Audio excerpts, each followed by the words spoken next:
ፊት ሆኖ ሌሎቹም ተከትለው ገቡ። ሰባበሩት። አይሰበርም ከባድ ነው የተባለውን ጦር ሰባብረው ጣሊያኖቹን የሚገሉትን ገለው የሚሸሹ ሸሸ። ታሰረ። ያው ጥፋት ነው የሰራው። ራስ መኮንን አሰረው። ከዛ ተፈታ። እንደገና አመል አይለቅም። ብትታሰር አይለቅም። አድዋ ላይ መጣ። አድዋ ላይ ምናልባትም ተርኒንግ ፖይንት አድዋ ልንሸነፉላ እንችላለን ብለው የሚያስቡ ሂስቶሪያኖች ሁሉ አሉ።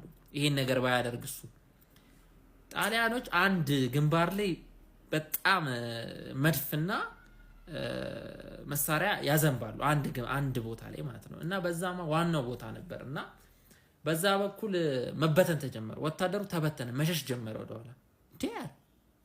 እየሸሸው ከጀርባዬ ተመትቼ ከሞትኩ እንዳቀብሩኝ ሬሳዬን ለአእምሮ ስጡኝ አለ ጅላስ። ንገሩት ነው ያለው። በቃ ለንጉሱ ንገሩት እንዴት እንደሞትኩ ብሎ ቀጥታ ነው የገባው ነው የምልህ ማለት ነው። ሻሩክ ራሱ ለፊልም ራሱ እናቴን ይበዛል ይሄ ነው የምልህ። ቀጥታ መድፍ እየተተኮሰበት ጥይቱ እየዘነበበት ቀጥታ ማለት ነው ፈረሱ ጎን በዚህ ምናምን እየላሰው ማለት ነው። ጥይት እየላሰው ነው ያለፈው።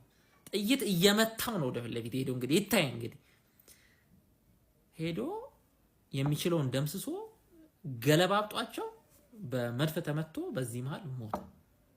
እና ይሄ አሁን ማለት ነው እንደዚህ ተሰቃይቶ እንደዚህ ካልሞትኩ ሞቼ እገኛለሁ ብሎ